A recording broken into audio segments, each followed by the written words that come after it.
Brought to you by Thomas Allgaier and Frinnis. This edition highlights key LinkedIn posts on IAA Mobility 2025.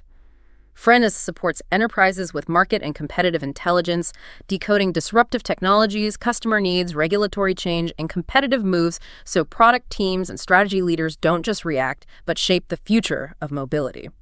Welcome to the Deep Dive. Our mission today, it's to cut through that huge mountain of information coming out of IAA Mobility 2025. We spent time sifting through, countless LinkedIn posts, research notes. A lot of notes. Exactly. To bring you the really important insights, those aha moments, and the trends that actually matter if you're a professional working in the mobility industry. Right. Think of this as your shortcut to getting up to speed. We're not just going to recite announcements. We're connecting the dots, pulling together different perspectives. And what really jumped out from all the talk around IAA Mobility 2025 on LinkedIn, it was a pretty clear roadmap for where the industry's heading. A really strong emphasis on software-defined vehicles, practical, scalable energy solutions, and maybe a renewed focus on European innovation. So we'll be hitting the top trends we spotted. Okay, let's get into it. And, what better place to start than the vehicles themselves? So our first theme, next-gen vehicles, performance, design, and electrification. This is where you see the physical results of all that innovation, right? Where power meets design in this new electric age. What really stood out? Yeah, it's fascinating, isn't it, how these established brands are pushing electrification, but without sort of losing their core identity. Take Porsche. Bjorn Scheib, he's head of IR there. He detailed the new 911 Turbo S. Ah, the 911. Exactly. And what's insightful isn't just the raw numbers, though they are impressive. T-hybrid tech, 400-volt system, small battery, but a massive 711 PS. Gets to 100 kilometers per hour in just 2.5 seconds. 2.5. Yeah. And Trevor Arthur, CEO at Porsche Cars Canada, he echoed this, called it the most powerful production 911 ever. But the real story, I think, is how they're using hybrid tech to actually amplify that traditional 911 feel.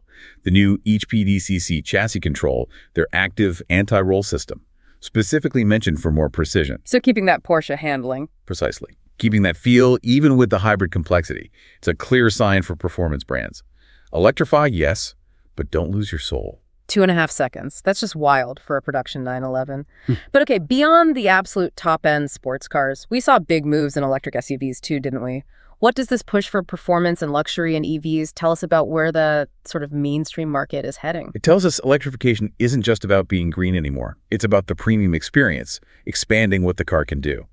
Britta Seeger from Mercedes-Benz Group AG, she showcased the all-electric GLC, emphasized the engineering, the design, sure, but also the AI-driven MB.OS for a more intuitive, safer drive. So tech integration. Seamlessly. And then you have Lucid Motors. Lawrence Hamilton and Arjun Klumper introduced the Lucid Gravity SUV. They were talking versatility, 7 seats, great efficiency, and sports car performance, 617 kilowatts, that's 839 PS, plus a 748-kilometer WLTP range. Wow. It really shows consumers expect it all now. Practical, luxurious, exciting, doesn't matter if it's electric or not. So electric doesn't mean compromise. Got it. But there were also brands kind of pushing back against too much automation, weren't there? More focus on the driving itself. Absolutely. If you step back a bit, some brands are definitely doubling down on the sheer joy of driving. CPRA's Hyundai show car, perfect example. Marcus Gossin and Per Brinkenberg called it a driver-centric rebellion against the autonomous tide. A rebellion. Strong words. Their whole philosophy, no drivers, no CPRA. It's not just marketing, it's a commitment to the emotion of driving. The strong counterpoint to those purely autonomous visions, reminding us that for many, mobility is still something you do. Interesting. And then sort of on the other side, Hyundai showed a really diverse range of EV concepts. Seemed like they were trying to hit a bunch of different spots in the market. Oh, definitely strategic. Ann Potmans, Jan van Haver, Ulrich Mikau from Hyundai, they highlighted the concept 3. It's a compact EV under the Ion IQ brand, aimed squarely at Europe's B segment. Focus on a human-centered cabin. So practical, urban. Right. But then Pratik Patel mentioned the Instroid, very gaming-inspired design, pushing boundaries there, and the high-performance Ion IQ 6N, promising serious electric speed. It shows Hyundai's playing multiple angles. Practical, playful, powerful, redefining what an EV can be across the board. Okay, so all these amazing next-gen vehicles, whether they're monsters like that 911 or practical city cars, they all need next-gen power solutions. Which brings us neatly to our next theme, powering the future batteries, charging, and energy solutions. Because, let's face it, without solid infrastructure, these cars just stay concepts. Precisely. This is really about the backbone, the critical stuff. And Volkswagen Group is making some significant moves here. Giovanni Palazzo, CEO of Elli, working with PowerCo, announced Elli's first large-scale stationary storage system in Salzgitter. Stationary storage, so big batteries not in cars. Exactly. We're talking 20 megawatts, 40 megawatt hours using PowerCo's unified cell format. This isn't just about charging cars anymore. It marks Elli stepping into a new role as a flexibility and energy solutions player. The insight here. Car companies are becoming energy companies. It's bigger than just building vehicles. That is a bold move, diversifying like that, and sticking with charging. We saw big steps forward in speed and convenience, too. Right? Oh, yeah. Franz Reiner, he's chairman at Mercedes-Benz Mobility AG, talked about ultra-fast charging up to 600 kilowatts starting in 2026. 600 kilowatts. That kind of speed really tackles range anxiety head-on. But maybe even more interesting is bidirectional home charging, turning the electric GLC into essentially a battery pack for your house. Power your home from your car. Imagine that during a power cut. And for access, Trevor Arthur also announced North American Porsche customers get access to over 23,500 Tesla superchargers. Plus, Porsche is rolling out 11-kilowatt wireless charging, starting with the electric Cayenne. Wireless charging. Now that could really change daily habits for EV owners. It's this multi-pronged attack, you see. Yeah. Ultra-fast public, convenient home charging, even wireless. It all speeds up adoption. Definitely. But while we're on foundations, what about the batteries themselves? That unified cell from VW sounded like a really big deal for Europe. It really is. Thomas Schmall from VW's board and Andreas Gross from PowerCo introduced this cell made in Salzgitter. Its significance is huge. It's designed for up to 80% of VW's EVs. 80%? Yeah, standardizing, simplifying production, critically setting new benchmarks for range, performance, efficiency, especially in smaller cars. That standardization is vital for scaling up and cutting costs. And complementing that, Saba AZI from CATL unveiled a new European product, WaveCell Shenzhen Pro Tech, promising not just crazy performance 0-100 in 2.5 seconds again. Seems to be the magic number. Right, but also super fast charging at 400-kilometer range in just 10 minutes. These aren't small steps. They're leaps in battery tech affecting everything. It's clear the hardware is moving incredibly fast, but none of it works without the smarts behind it. So let's pivot to theme 3, the brains of mobility software, AI, and connectivity. This is where cars stop being just machines and become, well, intelligent partners. Yeah, this shift to software-defined vehicles, SDVs, it's arguably the biggest transformation happening. Marcus Hein from Bosch really hammered this home.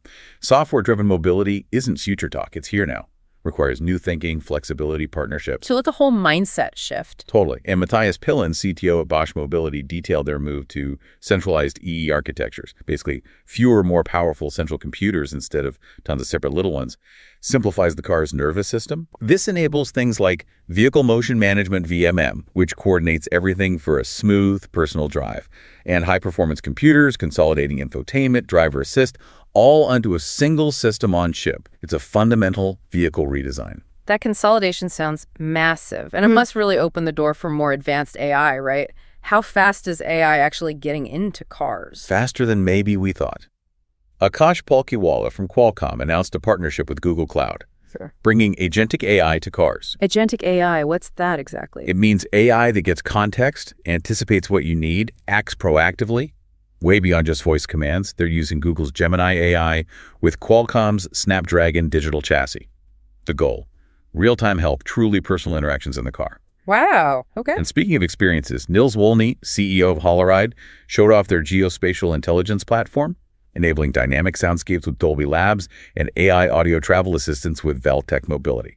Imagine your car's soundtrack changing based on where you are, what's happening. Dynamic soundscapes, that is definitely next level. But all these complex systems, it must raise questions about the user interface, right? Managing all that information. Absolutely critical. Right. Bajrang Solj, an Android engineer, gave a really insightful comparison between BMW's panoramic iDrive that's on OS X and Android Automotive OS multi-display. He pointed out how BMW pushes key info like speed, ADS, nav onto that wide head-up display band, optimizing for driver focus. Makes sense. But he also highlighted the challenges for developers. managing multiple screens, ensuring super low latency for a smooth experience. It's a tricky balance, giving information, personalization, but keeping it seamless. Indeed. And these huge leaps in cars, power, software, they don't happen in isolation. Which brings us to theme 4, shaping the ecosystem. Partnerships, sustainability, and industry direction, taking a wider view of how the industry collaborates, innovates sustainably, and deals with policy changes. Yeah, this is where you see the big strategic plays. Marcus Wambach from MHP, that's a Porsche company, referenced their Mobility Study 2025. It really shows how vital partnerships are becoming. More important than before. Significantly. But here's the kicker, a disparity. 73% of U.S. manufacturers see partnerships as critical for success. Only 52% in Europe feel that strongly. European firms, the study suggests, often focus more on cost-cutting than using partnerships for innovation. That's a pretty big difference in approach. Could be a disadvantage for Europe. Potentially, yeah, if that trend continues. And woven into this ecosystem shift is sustainability. It's not just a buzzword now, is it?